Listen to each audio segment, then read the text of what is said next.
વંથલીના સાંતલપુર નજીક શનિવારે સાંજના રેતીના ડમ્પરે એક મોટરસાયકલને હડફેટે લેતા એક મહિલાનું મોત નીપજ્યું છે। વંથલીના સાંતલપુર પાસે આ અકસ્માતની ઘટના બની હતી। કેરીના બગીચાએથી કિશોરભાઈ ગોહિલ કણજા પોતાના ઘરે પત્ની અને બાળક સાથે પરત જતા સમયે આ અકસ્માત બન્યો હતો। આ અકસ્માતમાં મહિલા સવિતાબેન કિશોરભાઈ ગોહિલના માથાના ભાગે ગંભીર ઈજા પહોંચતા તેનું ઘટના સ્થળે જ મૃત્યુ થયું હતું। અકસ્માત બાદ ડમ્પર ચાલક વાહન મૂકીને ફરાર થઈ ગયો હતો।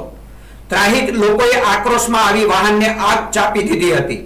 હોસ્પિટલે કણજા અને સાંતલપુર ગામના લોકોએ મોટી સંખ્યામાં ભેગા થઈને પોસ્ટમોર્ટમ બાદ મહિલાના મૃતદેહને વંથલી પોલીસ સ્ટેશને રિક્ષામાં લઈ જઈને પોલીસ સ્ટેશનનો ઘેરાવ કર્યો હતો।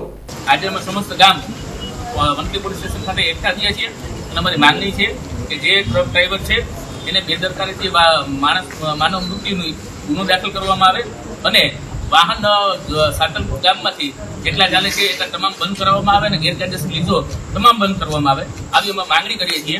અમારી માંગણી નહીં સંતોષાય તો જે મહિલા બેનનો જે મૃત્યુ થયું છે એની લાશ લઈ અને અમે પોલીસ સ્ટેશન જ્યાં સુધી અમારી માંગ પૂરી નહીં થાય ત્યાં સુધી અમે બેસવાની।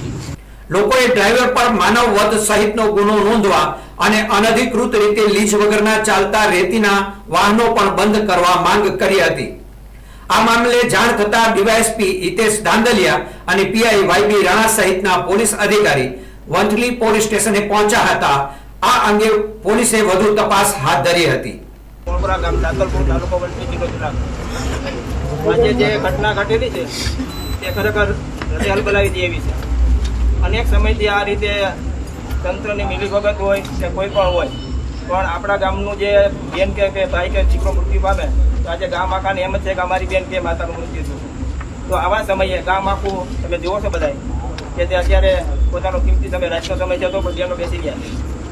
એવા સમયે અમારી નમ્ર વિનંતી છે સરકારને કે તમે લીઝ આપતા પહેલાં નક્કી કરો કે એને રસ્તો તો તમે પહેલાં આપો। રસ્તા વગરની તમે એને લીઝ આપો છો। 50-50 ટનની રેતી હાલે છે તો તમને દેખાતું નથી। અમે જ્યારે કલેક્ટર આવ્યા હતા 23 જાન્યુઆરી છે કે આ બેન અને અમે રજૂઆત કરી હતી રસ્તો છે નહીં તો તમે કઈ રીતે લીઝ આપી શકો? તમારે લીઝ આપવી હોય તો એને રસ્તો કરી દેખાડો। તમે એટલા રોડ રસ્તા બનાવો છો અને ના ધાર્યો ત્યાંથી તમે રસ્તા કાઢો છો તો આ ગામ